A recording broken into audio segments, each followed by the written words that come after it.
सभी स्टूडेंट ध्यान से देखेंगे। अपन आज पढ़ेंगे क्रिस्टलों में निबिड संकुलन। ठीक है, इसके नोट्स आपको मैंने पहले भेज दिए थे। ठीक है, अब अपन स्टार्ट करते हैं। क्रिस्टलों में निबिड संकुल क्या होते हैं? निबिड संकुल, इसके बारे में अपन डिटेल से पढ़ेंगे। निबिड संकुल होते हैं क्या है? देखो, निबिड संकुल का मतलब होता है जैसे एक विमीय संकुलन। इसके अंदर क्या होगा?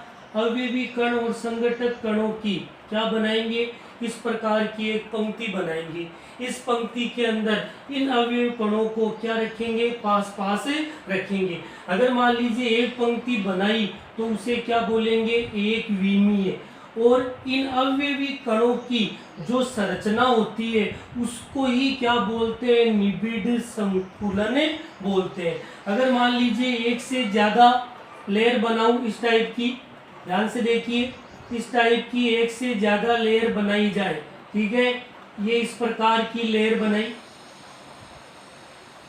तो ये आपकी इस प्रकार की लेयर। अगर इसकी बात करें, ठीक है, ये आपका एक संघटक कण है। इससे, इस वाले से, इनसे आपस में क्या होगा? जुड़ा हुआ रहेगा, यानी निकटवर्ती आपस में स्पर्श करता रहेगा। तो इस प्रकार की जो स्ट्रक्चर होती है उसको क्या बोलते हैं? द्विविमीय निबिड संकुल। और तीसरा प्रकार होता है इसका त्रिविमीय निबिड संकुल। तो सबसे पहले अपन देखते हैं निबिड संकुल होता है क्या है। क्रिस्टलों की संरचना बनाते समय उसके संघटक कणों का हमेशा प्रयास रहता है कि उनके बीच में कम से कम दूरी हो।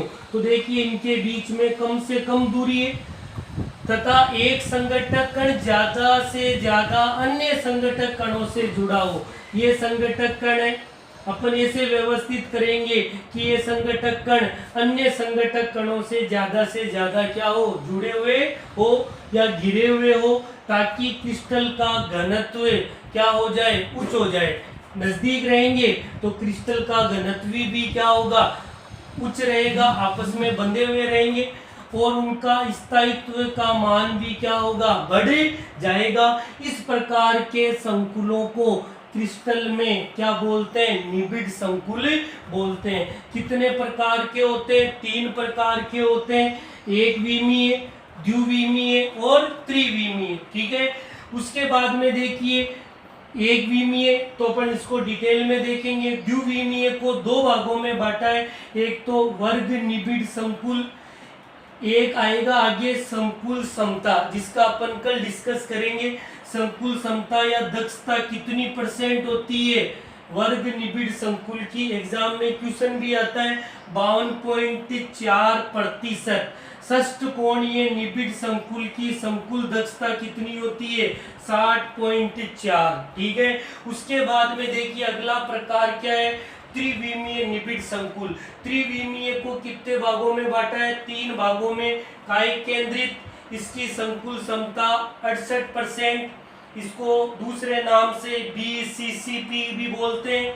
दूसरा क्या है? घनीय केंद्रित निबिड संकुल, जिसको क्या बोलते हैं? CCP। संकुल क्षमता कितनी % होती है? 74%। और अगला क्या है? षष्ठ कोणीय निबिड संकुल, इसकी संकुल क्षमता कितनी है? 74%। ये त्रिविमीय होते हैं, इसलिए इनका स्ट्रक्चर जो होता है वो एक 3D डायमेंशनल के रूप में होता है, तो इनको ज्यादा चित्रित नहीं किया जा सकता है। ज्यादातर द्विविमीय और एक विमीय निबिड संकुल के बारे में एग्जाम में पूछा जाता है। ज्यादा से ज्यादा आपको इनकी संकुल क्षमता के बारे में पूछ सकता है। ठीक है, अगला देखिए, पहला प्रकार पढ़ते हैं एक विमीय निबिड संकुल। यहाँ क्रिस्टलों को एक पंक्ति में एक दूसरे को स्पर्श करते हुए व्यवस्थित किया जाता है। देखिए, चित्र के माध्यम से बताया गया है, ध्यान से देखिए। इस प्रकार की व्यवस्था में प्रत्येक गोले में निकटवर्ती गोला क्या करता है? स्पष्ट करता है। इस प्रकार की व्यवस्था में गोलों की उपसह संयोजन संख्या का मान कितना होता है? 2 होता है। देखिए 2 कैसे आया, ध्यान से देखिए।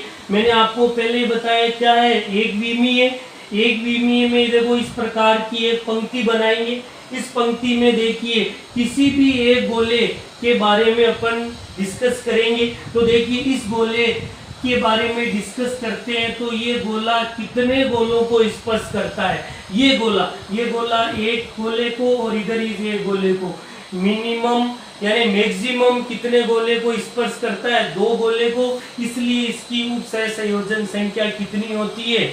2 होती है। तो एग्जाम में क्वेश्चन भी आ सकता है, एक विमीय निबिड़ संकुलन की उप सहसंयोजन संख्या का मान कितना होता है? 2 होता है। अब देख लीजिए, यहाँ देख लेते हैं उप सहसंयोजन संख्या क्या होती है। एक कण के निकटवर्ती गोलों की